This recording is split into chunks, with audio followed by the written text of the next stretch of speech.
بسم الله الرحمن الرحيم السلام عليكم ورحمة الله يوم لك ويوم عليك. Un jour pour toi, un jour contre toi. Les choses sont faites ainsi et il en va de même pour toutes et tous.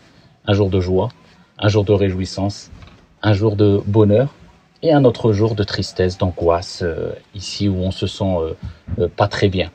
C'est comme ça, mais par contre il faut savoir que s'il n'y avait pas ces jours de tristesse, ces jours d'angoisse, ces jours de quelque part désespoir qui laisseront place à un moment ou à un autre à la joie, à la réjouissance, au bonheur, bien sûr ils laisseront place à un moment ou à un autre car le mal ne perdure pas. فَإِنَّ مَعَ الْعُسْرِ يُسْرًا إِنَّ مَعَ الْعُسْرِ يُسْرًا.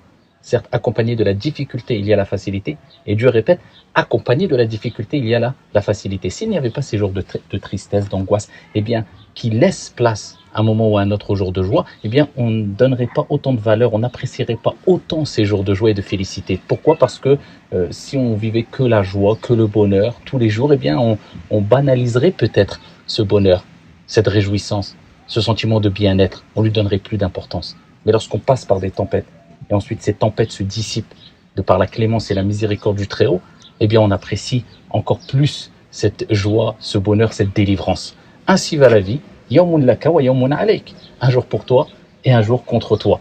Eh bien ici, il faut savoir que celles et ceux par contre qui ont provoqué cette détresse chez toi, cette angoisse, ce mal-être, ce déshonneur chez toi, eh bien tout se paye. Je ne dirais pas la roue tourne, parce que cette expression est basée quelque part sur du hasard. Non, tout se paye, parce qu'il y a le Très-Haut qui voit, et le Très-Haut est celui dont rien n'échappe. Et le Très-Haut, Allah subhanahu wa ta'ala, c'est celui qui a interdit al-dhulm, l'injustice. Et c'est celui qui a rappelé qu'il s'est interdit à lui-même l'injustice. Et il l'a dit à travers son messager, alayhi salatu wassalam, Inna dhulm dhulumatun yawm al-qiyamah. Certes, l'injustice, ou dit si tu veux la hugra, ou quand tu hagar quelqu'un, quand tu opprimes, quand tu oppresses quelqu'un, eh bien c'est une source de ténèbres au jour de la résurrection. Eh bien celles et ceux qui ont provoqué cela, ceux qui te dénigrent, ceux qui t'insultent, ceux qui te rabaissent, ceux qui te calomnient, ceux ils veulent t'écraser, ceux qui mitonnent contre toi, ceux qui lancent des fausses rumeurs contre toi. Il y en a plein.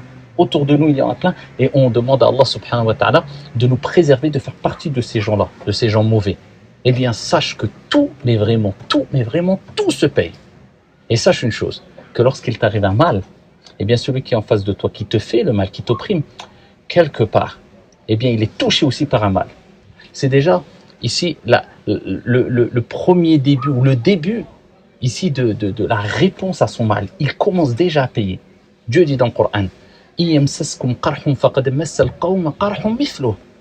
il parle particulièrement de Ghazwatu Uhud, lorsqu'il y a eu quelque part une défaite.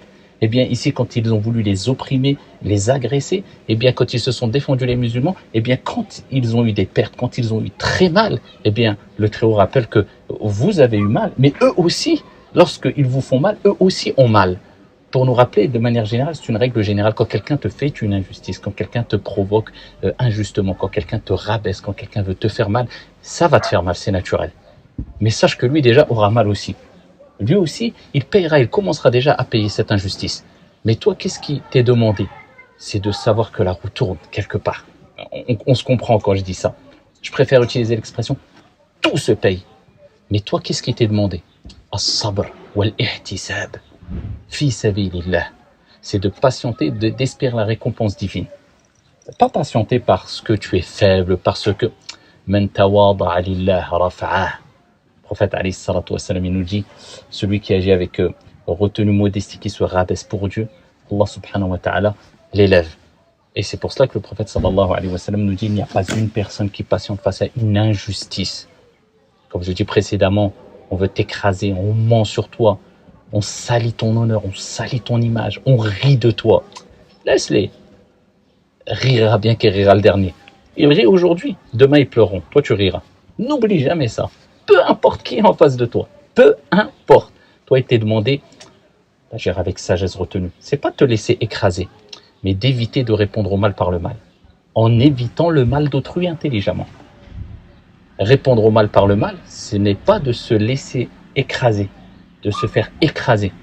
C'est de répondre au mal par ce qu'il y a de meilleur, surtout pas par le mal, en évitant le mal de la personne intelligemment et sagement. Eh bien, le prophète alayhi salatu wassalam dit, il n'y a pas une personne qui patiente face à une hagra, à une injustice, en espérant les récompenses divines. Illa zadahu Allahu izza, sans que notre Seigneur lui ajoute ici de l'honneur.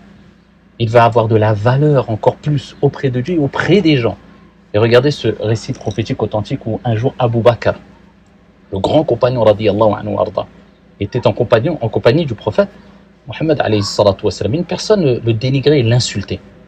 Le prophète souriait. Subhanallah, c'est Abu Bakr, c'est le prophète, et Abu Bakr est dénigré. Le prophète sourit. Regardez les niveaux qu'ils ont atteints. Nous, juste, on nous fait quelque chose, on veut se venger, on veut se... Le prophète, alayhi salatu wassalam, souriait. Et à force, quand la personne ne cessait de dénigrer, d'insulter Abu Bakr, et quand il a abusé vraiment, Abu Bakr a répliqué à ses propos, a répondu à ses propos. Le prophète s'est mis en colère, s'est levé et est parti. Abu Bakr a poursuivi le prophète, alayhi salatu wassalam, il l'a interpellé, il a dit, ah Rasulallah, pourquoi tu es parti alors que quand il m'insultait, tu restais et tu souriais, et dès que j'ai répliqué pour me défendre, tu es parti. Il dit, il y avait Al-Malaïka qui lui répondait, mais lorsque tu as répondu à Shayatin, Shaitan, le diable est venu, a pris position, a pris place, il ne convient pas que je reste dans un endroit où le diable reste. Je suis parti. Il était dans une position louable, une position élevée. Il avait énormément de valeur, Abu Bakr, quand il ne répondait pas aux insultes. Et voilà comment on doit réagir. Et c'est comme ça que tu gagneras les cœurs. Au début, c'est dur, mais c'est comme ça que tu seras fier de toi. Le fort n'est pas celui qui terrasse les autres, comme le prophète alayhi salatu wassalam a dit, mais c'est celui qui refoule sa colère, qui contrôle sa colère quand il est en colère. La tardab wala kal jannah. Le prophète alayhi salatu wassalam a dit, ne te mets pas en colère et tu auras le paradis. Je répète, ça ne veut pas dire se laisser écraser. C'est de réagir avec intelligence et sagesse. Parce que certaines personnes, ils ne valent pas le coup de leur répondre. Il faut simplement les laisser sur le côté et continuer son chemin sereinement, intelligemment. Et ça, c'est une izza et une quwwa.